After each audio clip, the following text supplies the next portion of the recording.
사사기 15장 1절에서 20절. 얼마 후 밀 거둘 때에 삼손이 염소 새끼를 가지고 그의 아내에게로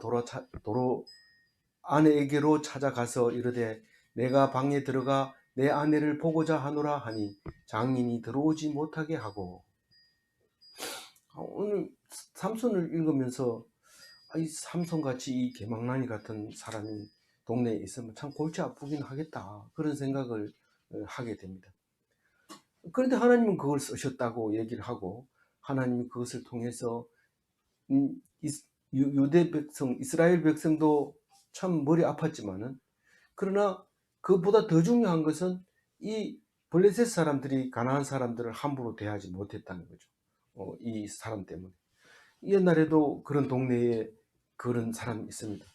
집도 없고 정처도 없이 살지만은 그 동네에 살다가 사람들이 손가락질 받고 그 사람이 오면 빗장을 걸어 잠그고 올까봐 겁내고 이러는 그런 불량한 청년이 있지만은, 그러나 막상 다른 동네하고 싸움이 붙었을 때는 이쪽 편에 서서 맹활약을 할 때 우리는 그 사람을 새롭게 보고, 이게 하나님이 주신, 우리에게 주신 새로운 힘이구나 하는 것을 알게 되는 것을 소설이나 이야기나 이런 것을 통해서, 그리고 또 경험을 통해서 우리가 잘 알고 있습니다. 오늘 삼손은 그와 같은 모습을 가지고 있습니다. 삼손이 그 블레셋 사람을 골탕 먹이려고, 빨가벗겨서 집에 보내려고, 너희들이 수수께끼를 못 맞추면은 옷을 다 벗어놓고 속옷 겉옷 다 벗고 알명만 가라, 이러고 30명에게 수수께끼를 내면서, 만약에 내가 너희들이 맞추면은 내가 속옷 겉옷 30벌을 주겠다, 이렇게 얘기하고, 자기는 아예 준비를 못하고 있죠. 틀릴 거라고 생각을 못하고 있는 거죠. 그러나 우리는 살아가면서 항상 이렇게 계획대로 안 됩니다. 생각대로 안 되는데, 결국은 하나님은 블레셋 사람들을 30명 죽이게 만들어서 너희들이 함부로 하면 삼손한테 당한다. 그래서 이스라엘 백성에게도 가가지고 그냥 대화할 때 대화해보고 안 되면은 군사를 이끌고 가든지, 안 그러면 가서 부탁을 하든지, 이렇게 자세가 바뀌어버리는 거죠. 바뀌어버립니다.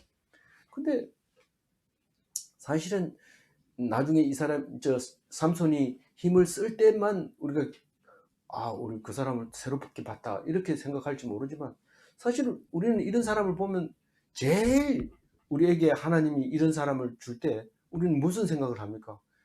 나는 삼손보다 지혜롭다, 나는 삼손보다 우둔하지 않다, 이런 생각을 하면서 자부심을 갖고 있지만, 나중에 막상 돌이켜 생각해 보면 나도 삼손과 같이 천덕꾸러기였어요. 뭐 하는 게 제대로 없고, 내가 좀 잘생겼다고 생각했는데 그것도 아니고, 내가 힘이 있다고 생각했는데 그것도 아니고, 실력이 있다고 생각했는데 그것도 아니고, 이런 것에 막 빠지게 들게 되면 우리가 삼손보다 나은 게 없구나, 그런 생각을 하게 되는데, 우리는 성경을 통해서 삼손 같은 나도 하나님이 사랑하시고, 삼손 같은 사람도 하나님이 쓰시기 때문에, 우리가 남을 보고도 그런 질책을 하고 잘못했다고 얘기를 하지 말아야 될 뿐만 아니라, 삼손을 보면서 나도 하나님이 쓰시는 분이구나 하는 것을 알아야 되는 거죠. 그 얘기 하려고 오늘 사사기를 통해서 삼손을 주는데, 사실 사사기 얘기는 삼손 이야기에서 사사 얘기는 끝납니다. 앞으로 두 가지 레위인, 형편없는 레위, 우상지기 레위인 하나와 또 너무 부자인 그 레위인 하나가 첩을 가지고 사는 그 이야기 둘만 하면 이제 사사기 얘기는 끝나지만, 그것도 10일이 넘게 묵상을 해야 됩니다. 그래서 제가 갔다 오는 안식하는 동안에 그 얘기 다 끝나고 마무리만 와서 짓고 하면 될 것 같아요. 어쨌든 이 삼손은 갑자기 아이고 미안해.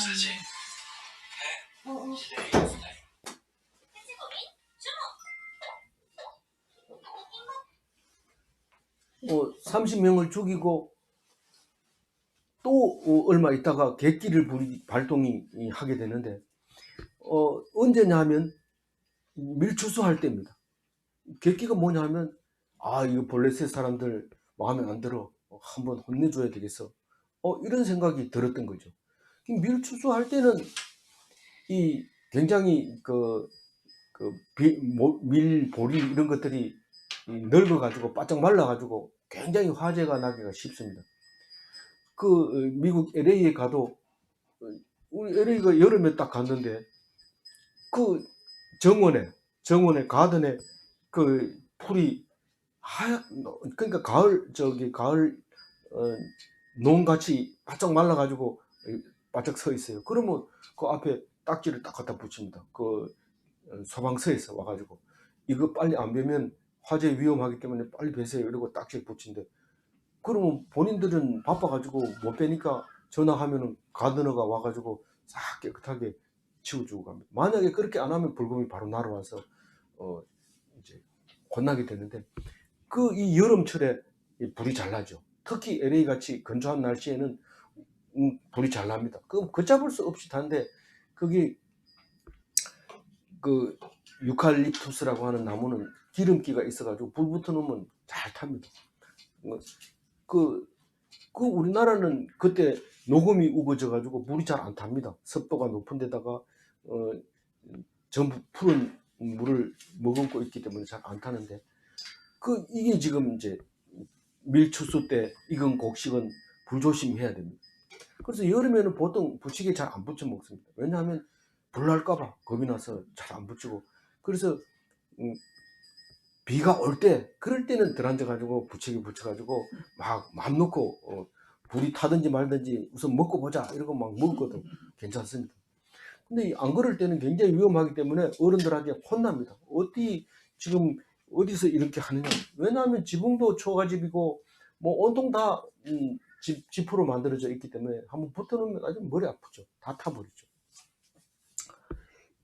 근데 이제 뭐 한번 해보자 이러고 이제 처갓집으로 가야 되는데, 처갓집에서 그 난동을 피우고 사람들을 잡아다가 잡은 옷을 그걸 가지고 친구들한테 약속이라고 하면서 집어 던져주고 화가 나가지고 마누라 내버려 놓고 그냥 가버렸는데, 아유 제가 저렇게 갖는 거 보니까 니는 이제 시집은 틀렸다 이러니까 친구가, 아니 내가 데리고 살게요 이렇게 얘기하는 거야. 그럼 네가 데리고 살래? 그럼 데리고 가라. 삼손은 저 인간 대기는 틀렸다 이러면서 내버려두고 딴 사람한테 줘버렸는데, 지금 삼손은 뭐 그거 하고 상관없습니다. 그냥 한번 가가지고 붙여보자 이러고 가서, 갈 때 뭘 가져가요? 염소 새끼 한 마리 딱 들고 갑니다. 빈손으로 안 가죠. 안 그러면은 문 앞에서 문전박대 받기 때문에 염소 새끼 딱 들고 가면은 받아가지고 내리고 안으로 들으시죠. 이렇게 하는 거기 때문에 꼭 손에 뭘 들고 가야 됩니다. 뭐 나중에 붙여주면 안 됩니까? 온라인으로 이렇게 안 됩니다. 그거는 들어올 때 딱 손에 뭐가 들었냐에 따라서 대접이 달라지기 때문에 항상 손에 염소 새끼를 들고 갑니다. 뭐 이게 뭐 말하자면은 모든 여비기도 하고 뭐 출입증이기도 하고 뭐 여러 가지 이 역할을 하죠. 염소 새끼가. 그래서 들어가니까 어떻게 됩니까? 2절 읽어봅니다. 이르되 내가 그를 심히 미워하는 줄 알고 그를 내 친구에게 주노라. 그의 동생이 그보다 더 아름답지 아니하냐. 청하노니 너는 그를 대신하여 동생을 안으로 맞이하라. 동방예의국에서는 그 말도 안 되는 거죠. 어떻게 형부였던 사람하고 결혼합니까? 이러고 막 이런데, 실제로는 그런 일이 많이 생기지만 뭐 그건 법적이 예의로서는 예의 범절에 어긋나는 거죠. 근데 어쨌거나 뭐 야곱도 그랬잖아요. 이런데 뭐 그거는 그쪽 얘기고, 하여튼 신부 아버지, 그러니까 장인 어른이 사실 내가 모르고 그랬다 미안하다 그러면서 정을 생각해서라도 그냥 동생하고 살아주면 안 되겠냐 이렇게 얘기를 하죠. 만약에 안 그러면 야 니 뭐 갈 때는 언제고 이러면서 당장 문 앞에서 쫓아냈죠. 근데 힘이 세니까 그냥 살살 비는 거죠. 그래가지고 어쨌든 버렸든지 어쨌든 간에 결혼했기 때문에 미워하더라도 순서에 입각해서 해야 되지 왜 네 멋대로 하냐? 이거 말이 안 되는 거죠. 그래서 친구가 누굽니까? 네 친구, 네 친구라는 게 딴 게 아니고 결혼식 때 모여가지고 30명 친구 했던 그 중에서 하나를 데리고 간 거예요. 근데 사실 신부 친구가 신랑 친구가 됐을 경우에는 친구는 말은 그대로 친구지만은 이거는 좀 애매한 친구거든요. 사실은 대적인 거예요. 니는 왜 우리 동네에 사는 예쁜 아가씨를 데리고 가가지고 공짜로 그냥 입만 닦으려고 하느냐? 뭐 술래나라 뭐 이런 식으로 얘기를 하기 때문에 대적인 거예요, 사실은. 뭐 장난을 치더라도 대적인 거예요. 근데 거기다가 족보르다 이러니까 막 뿔이 났죠. 그래가지고 화가 엄청 났어요. 3절 읽어봅니다. 삼손이 그들에게 이르되 이번은 내가 블레셋 사람을 해할지라도 그들에게 대하여 내게 허물이 없을 것이라 하고 화가 오르니까 지난번에는 내가 몰라가 뭐 수수께끼 졌으니까 할 수 없이 했는 거지만은 그때도 화 엄청 냈거든요. 그래 놓고 집에 가가지고 생각해 보니까 이건 좀 약간 무식한 것 같다. 내 생각에도 나도 몰래 무식하지만 좀 그렇다. 이런 생각하면서 올라와 가지고 이제 이분만큼은 너희들이 말할 게 없을 거다. 왜 내가 뭐 마누라 내버린 것도 아닌데 왜 그렇게 했느냐. 화가 이제 엄청 치밀었는데 괴력을 쓸 기회를 얻었다 이런 뜻입니다. 이제 온 목적에 이제 해당하는 거죠. 4절을 읽어봅니다.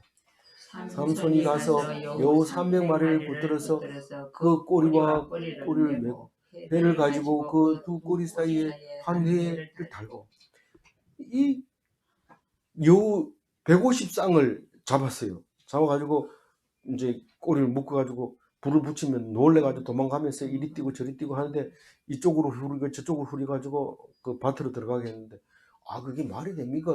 삼손은 아무리 힘이 세도 손이 2개밖에 없는데 어떻게 거기 이 150쌍이나 쌍을 딱 이렇게 잡아가지고 꼬리를 매가지고 이게 무슨 뭐 메뚜기입니까? 뭐 이러면서 이렇게 말할 수 있을지 모르지만 사실 30명 죽인 거 생각하면은 여우 300마리는 기본적인 거죠. 그래서 이거를 단번에 했다기보다가 여러 뭐 나가서 또 불태우고 또 옆에 가가지고 또 잡아가지고 또 하고 또 그리고 계속 시간을 여러 한참의 시간을 두고 간격을 두고 계속 했을 거고 만약에 이게 짧은 시간에 했다면 혼자가 아니고 뭐 여기 성경은 그런 얘기를 쓸 필요 없으니까 안 쓰지만 삼손도 뭐 야, 니 내 부하해 이러면 따라다니는 쫄개도 있었을 거라고 생각해요.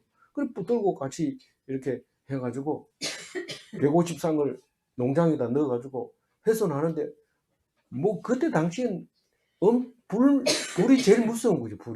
불과 바람이 제일 무서운 건데 이놈들은 놀래가지고 뛰어다니니까 뭐 바람 불 필요도 없고 그냥 다니면서 다 불 질러버리죠. 5절 읽어봅니다. 배에 불을 붙이고 그것을 블레셋 사람들의 곡식 밭으로 몰아들여서 곡식 땅과 아직 되지 아니한 곡식과 소돔과 감람나무들을 사른지라. 그러니까 가을에 공격하기가 제일 쉽습니다. 그럼 불 붙여 던집니다. 뭐 가서 붙여가지고 던지면 밭이고 집이고 뭐 금방 순식간에 타버리기 때문에 굉장히 조심해야 되는데 그게 사람이 조심한다고 될 일이 아니고 한번 공격하겠다 하면 완전히 취약점을 알고 있기 때문에 다 타버리는데 곡식 단을 이렇게 쌓아놓죠. 왜냐하면 비가 와도 그게 곡식이 썩지 않게 하기 위해서 물이 밖으로 빠지도록 이렇게 잘 쌓아가지고 낚아래를 해놓고 또 밭에 곡식 미처 못 뺀 것은 밭에 그대로 있죠. 그러니까 포도원 같은 데는 아직 뭐 그건 추수하려면 조금 더 있어야 되는데 이 뭐 여우들이 그냥 뛰어다니면서 다 훼손시켜 놓는 거죠. 넝쿨이고 뭐고 막 밟고 감람나무는 지금 그 가보면 감람나무가 굉장히 높아서 여우가 어떻게 할 수 없어요. 나무가 기둥이 크고 나무가 높고 이러기 때문에 감람나무를 어떻게 할 수 없지만 어쨌든 그쪽으로 다니면서 뭐 나무를 태웠든지 완전히 훼손을 시켜버린 거죠. 6절 읽어볼게요. 블레셋 사람들이 이르되 누가 이 일을 행하였느냐 하니 사람들이 대답하되 딥나 사람의 사이 삼손이니 장인이 삼손의 아내를 빼앗아 그의 친구에게 준 까닭이라 하였더라. 블레셋 사람들이 올라가서 그 여인과 그의 아버지를 불살르니라. 이게 뭐 보통 일이 아닌 거죠. 온 뭐 블레셋 그 밭이 다 이렇게 됐으니까 화가 나가지고 이제 삼손이 처가를 완전히 불태워 버렸어요. 처가가 폭망했어요. 이 분노는 엄청 전염이 빠릅니다. 한 사람이 분노를 탁 폭발하면 순식간에 그게 전염이 돼서 눈을 딱 밝히면서 살려고 딱 발버둥 치는데 공격력이 세죠. 이게 뭐 긴급 사태가 발생하는 거죠. 7절 읽어봅니다. 삼손이 그들에게 이르되 너희가 이같이 행하였은즉 내가 너희에게 원수를 갚아야 마이리라 하고 내 마누라는 장인이 팔아먹어버리고 진짜 처가는 너희들이 다 불태워버리고 내가 이거 너희들을 그냥 놔둘 것 같으냐? 말 되지 않는다. 건너봐라. 지금 분노가 폭발이 일어나는 거예요. 더욱 분노예요. 이게 분노 폭발이 일어나요. 이게 삼손에게는 가장 치명적인 거죠. 우리는 잠언서에 그런 말을 잘 압니다. 노하기를 더디하는 자는 용사보다 낫고 성을 점령하는 사람보다 낫다. 이 장수고 힘센 거는 안 됩니다. 힘만 세가지고 안 됩니다. 화를 좀 천천히 내는 게 더 중요합니다. 힘이 좀 없더라도 화를 늦게 내면 상대방이 화를 막 내다가 그 풀에 죽는 수가 있기 때문에 이 화를 안 내는 게 오히려 힘센 것보다 더 낫는데 이 삼손은 못 견딘 거죠. 분노가 폭발하게 됩니다. 8절 읽어봅니다. 사람들이 정강이와 넓적다리를 크게 쳐서 죽이고 내려가서 에담 바위 틈에 예, 에담 바위 틈. 뭐 큰 의미는 없지만은 에담이 뭐 맹수들이 사는 그 바위 틈이 있었던 것 같아요. 그럼 에담 바위라고 불렀는데 왜 정강이와 넓적다리를 거기에 쳤어요? 이게 뭐를 신었는지 모르지만 이 정강이를 발로 이렇게 차면은 부러지거나 다치거나 군대 가면 조인트 깐다고 그러는데 그거가 제일 아프고 혼나죠. 근데 넓적다리는 위쪽이잖아요. 위쪽인데 뭐 거기를 공격할 수 있는 것은 뭐 몽둥이밖에 없어요. 그래서 몽둥이 하나 가지고 발로 차고 때리고 이래서 뭐 여기는 쳐서 죽었다 이랬는데 뭐 산 사람도 많이 다칠 거고 죽이고 그리고 화가 나가지고 이제 에단 바위에 머물렀더라 이러면 일단은 숨은 거죠. 피한 거죠. 9절 읽어볼까요? 이에 블레셋 사람들이 올라와 유다의 진을 치고 레이에 가득한지라. 이제 이제 블레셋 사람들은 이제 군대 동원령을 내린 거예요. 내려서 방법이 없다. 한놈 빨빨거리고 댕기는 그놈 어떻게 잡을 길이 없으니까 더구나 지금 바위 틈에 숨어 있는데 가봐야 우리는 뭐 헛짓이고 잡아올 수 없으니까 이 유다 사람들한테 가서 그러자. 이 단 지파나 유다 지파나 똑같이 이스라엘 사람인데 지파만 틀리지 같은 사람들이잖아. 그러니까 우리 거기 가서 사람들 압력을 넣자. 그래가지고 군대를 동원해서 전쟁을 선포하고 몇 명이 갔을까요? 여기는 몇 명이라고 안 써놨잖아요. 죽은 사람 숫자 죽은 사람이 1000명이었으니까 1000명은 넘을 거 아니에요. 어쨌든 간에 1000명. 근데 왜 3000명 정도까지 생각할 수 있어요? 유다 사람이 3000명이 나와가지고 그 삼손을 잡으러 가요. 그러니까 이 블레셋 군대가 동원했는데 최소한 1000명, 최대한 3000명. 왜 3000명은 돼야 되냐 하면 아무리 유다 사람이 그 속국이라 하더라도 군대 수가 적으면은 한번 싸워버립니다. 그러니까 그걸로 보면은 적어도 3000명 이상 될 수도 있고 또 안 될 수도 있고 그냥 우리가 생각하기에 1000명에서 한 3000명 사이에 군대를 동원해 가지고 어디로 왔어요? 유다 사람들에게 왔어요. 지금 뭐라고 얘기합니까? 올라와 가지고 진을 치고 있으니까 가서 왜 진을 치고 있느냐? 다시 말해서 우리를 치려고 하느냐? 우리가 왜 싸우려고 하느냐? 왜 대적이 돼서 군대를 데리고 왔느냐라고 물었더니 우리가 올라온 것은 삼손을 결박하여 그가 우리에게 행한 대로 그에게 행하려고 한다. 그 얘기를 합니다. 사실 삼손은 뒤에도 얘기하지만 그들이 한 대로 내가 했다. 이런데 이 사람들은 삼손이 한 대로 갚아주겠다. 이 분노는 끝이 없습니다. 이유 없이 그냥 폭발적으로 일어나는데 이 그 핵융합이 일어날 때는 하나가 붙기 시작하면 한꺼번에 막 붙어가지고 폭발이 일어나는 것처럼 이게 그 사람들이 분노가 그렇게 폭발이 일어나 버린 거죠. 그 유다 사람들은 할 말이 없어요. 왜냐하면 거기 지금 압제를 당하고 있고 그러고 있기 때문에. 근데 만약에 이 삼손이 그 군대 수천 명 되는 거를 한꺼번에 다 할 수 있다면 유다 사람이 이 삼손 불러가지고 네가 알아서 해라 이러지만 이건 못합니다. 순간적으로 괴력은 나오지만 그 군대가 흩어져 가지고 있는 사람을 그렇게 못합니다. 아무리 힘이 세도. 그래서 유다 사람이 3000명을 데리고 나갑니다. 11절 읽어봅니다. 유다 사람 30명이 에담 바이틈에 내려가서 삼손에게 이르되 너는 블레셋 사람이 우리를 다스리는 줄 알지 못하느냐? 네가 어찌하여 우리에게 이같이 행하느냐 하니 삼손이 그들에게 이르되 그들이 내게 행한 대로 나도 그들에게 행하였노라 하니라. 이 우리가 지배를 받고 있는지 알면서 네가 왜 그렇게 사람을 건드렸느냐 이 말이죠. 그런데 삼손이 그들이 한 대로 내가 했다 이런데 사실은 지배를 받고 있는 사람은 상대방이 했다고 그대로 뭐 할 수가 없어요. 우리가 정권을 가진 사람 앞에서 내가 네 한 대로 그대로 갚아주겠다. 어떻게 갚아줘요? 못 갚아줍니다. 그 법을 가지고 딱 하는데 뭐 갚아줄 길이 없습니다. 근데 억울한 대로 당해야 돼. 세금 4배로 올리겠다 이러면 그건 내야 돼요. 안 내면은 끌려가는 그 안 됩니다. 그건 내야 됩니다. 그러니까 그런데 이 삼손은 이 생각이 행한 대로 갚았다.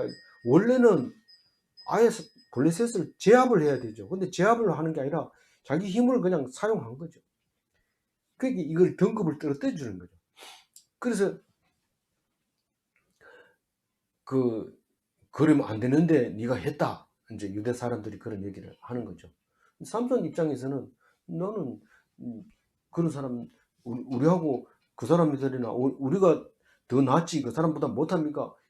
힘내기 해볼까요? 실험 한번 해볼까요? 이러면서 삼손은 계속 그 주장을 하는데 그런 게 아닙니다. 그래서 삼손 입장에서는 옳은 대로 원수를 갚았다고 생각하지만은 이런 식으로 원수를 갚아가지고는 안 된다는 것을 성경에서 우리에게 말하고 있는 거죠. 우리 보고 네가 힘이 약해서 억울함을 당하는 것은 사실이지만 그렇다고 해서 그 힘으로 원수를 갚을 수 없다. 원수 갚는 것은 누구에게 있다고요? 하나님께 있다는 사실을 우리에게 말하려고 이렇게 하는 것이죠. 동등하지 않습니다. 그래서 행한 대로 내가 했다 이 말은 사실 이제 와가지고 이스라엘 백성이 생각해 보니까 그렇게 갚는 게 아니었더라. 이제 이 얘기 하려고 합니다. 11절 읽어봅니다. 그들이 삼손에게 이르되 우리가 너를 결박하여 블레셋 사람의 손에 넘겨주고 내려왔노라 하니 삼손이 그들에게 이르되 너희가 나를 치지 아니하겠다고 그에게 맹세하라 하니. 그러니까 이스라엘 백성 입장에서 네가 뭐 잘했다 잘못했다 이 얘기 하려고 그런 게 아니라 네 하긴 잘했는데 우린 지금 이 상황이다. 그럼 우리가 지금 힘들게 됐으니까 너희들을 붙잡아 가지고 내가 넘겨줘야 되겠다. 그렇게 얘기를 합니다. 그러니까 삼손 입장에서도 뭐 말이 맞잖아요. 그래가지고 그렇다면은 너희들이 나한테 해야 할 일은 없지. 우리는 절대로 그렇게 해야 할 일은 없다. 그럼 나를 묶어가지고 그냥 인도만 해주고 말 거지. 확실하게 얘기해라. 그러니까 확실하게 얘기한다. 그러면서 13절 얘기합니다. 읽어봅니다. 그들이 그들이 삼손에게 삼손에게 말하여 말하여 이르되 아니라 아니라 우리가 다만 너 단단히 결박하여 그들의 손에 넘겨줄 뿐이요 우리가 결단코 너를 죽이지 아니하리라 하고 새 밧줄 둘로 결박하고 바위 틈에서 그를 끌어내니라. 그 에단 바위 틈에 있는 거를 묶을 수는 없어요. 나온 거를 묶어가지고 이제 결박해서 가는 겁니다. 서로 이야기가 됐으니까요. 그래서 유대인들이 너들 보고 네가 그냥 묶여가지고 가기만 하면 돼. 이러니까 삼손이 확실하지요. 그렇다. 그래서 둘이 결탁을 해서 이제 에단 바위에서 나오고 밧줄로 묶어가지고 이제 블레셋으로 넘겨줘야 되죠. 이제 14절 읽어봅니다. 삼손이 레이에 이르매 블레셋 사람들이 그에게로 마주 나가며 소리 지를 때 여호와의 영이 삼손에게 갑자기 임하시네 그의 팔 위에 밧줄이 불탄 상과 같이 그의 결박되었던 손에서 떨어지니라. 예. 지금 블레셋 사람들은 어디 와 있어요? 레히에 와 있었어요. 레히에 와가지고 누구를 진을 치고 있어요. 지금 그 유다인들 와가지고 유다 지파 사람들 와가지고 만약에 삼손 안 내놓으면 너들 공격하겠다 하고 레히에 딱 왔는데 이 레히라고 하는 게 이제 그 특별, 낙이 특별한 뜻이라는 거예요. 그래서 묶어가지고 이제 그 블레셋 사람들이 진영으로 와가지고 이제 우리들이 삼손을 잡아왔다 이러고 이제 딱 이렇게 나오는 거죠. 그러면 사실은 이스라엘 백성이 유대인들 3,000명이 이 삼손 한 사람을 붙잡아가지고 나올 때는 사실 뭐 삼손 보다가 유대인들이 더 힘이 세다 이렇게 이제 말할 수도 있는데 분위기 자체는 그렇지만 말은 그렇게 표현 못하죠. 일단 삼손을 붙잡아가지고 딱 가니까 이 사람들이 삼손 잡으러 왔었는데 저기 오는 걸 보고 나서는 막 사람들이 환송을 지르면서 삼손이다 잡으러 가자 이렇게 소리 지르는 거죠. 그럴 때 삼손이 그 소리를 딱 듣는 순간 혈압이 딱 올라가면서 하나님의 영이 딱 임하면서 힘이 붓고 솟으면서 뭡니까 저기 두얼굴의 사나이처럼 밧줄이 옷이 다 터지면서 푸덕푸덕 하면서 힘이 세지는 거예요. 그러니까 밧줄이 막 탁 떨어지는데 이게 불탄 삶이 겉으로 보면은 삶이 불을 타놓으면은 그 무서운 그냥 가만히 있는데 건들면 푸석푸석 하거든요. 그게 뭔 말인지 모르겠다. 모를 수도 있어요. 근데 그 삶이 그 새끼같이 생긴 이렇게 삶을 이렇게 주면 태우면은 마치 아무것도 괜찮은 것 같은데 건들면 부서지거든. 그렇게 부서져 버리더라. 손에서 탁 이제 결박이 풀리면서 15절 읽어봅니다. 삼손이 나귀의 새 턱뼈를 보고 손을 내밀어 집어들고 그것으로 1,000명을 죽이고. 영화를 찍으면 그렇잖아요. 하면서 이제 떨어지면서 눈앞에 보이는 턱뼈를 주우면서 돌아서면서 치기 시작하는데 사람들을 1,000명을 죽였다. 언제나 이게 뭐 순식간에 1,000명이 뭐 폭발해서 죽은 거 아니잖아요. 계속 쳐 죽이는 한 사람 오면 죽이고 둘 오면 죽이고 계속 이렇게 쳐서 죽이니까 아무리 장수해도 얼마나 힘들까요? 16절 읽어봅니다. 삼손이 심히 목이 많다. 16절 읽어주세요. 16절요? 예. 이르되 나귀의 턱뼈로 한 더미 두 더미를 쌓았으며 나귀의 턱뼈로 내가 1,000명을 죽였도다 하니라. 이 삼손이 이제 싹 죽이고 나서 이제 노래하는 거죠. 내가 1,000명을 죽였다. 그리고 17절요. 그가 말을 마치고 턱뼈를 자기 손에서 내던지고 그것을 라마레이라 이름하였더라. 예, 낙이 턱뼈를 내 던져버리고 여기서 라마레이라. 뭐 큰 의미는 없는 것 같아요. 레히 골짜기다 이런 뜻으로 그런 것 같아요. 그래서 이름이 아직까지 그게 거의 라마레히로 있다. 이제 이런 얘기를 하는 거죠. 그리고 또 다른 이름이 하나 더 있는데 18절 읽어봅니다. 삼손이 심히 목이 말라 여호와께 부르짖어 이르되 주께서 종의 손을 통하여 이 큰 구원을 베푸셨사오나 내가 이제 목말라 죽어서 할례 받지 못한 자들의 손에 떨어지겠나이다 하니 그 목이 마른 거죠. 그 사역을 완수하고 나서 목이 마른. 이거를 보면서 예수님이 십자가에서 목이 마르다 이럴 때 그 생각이 났어요. 요한복음 19장 28절에 보면 모든 일이 이루어진 줄 아시고 그리고 내가 목이 마르다 그렇게 말합니다. 목이 마르다고 하면 물을 줄까요? 뭘 줄까요? 포도주를 줍니다.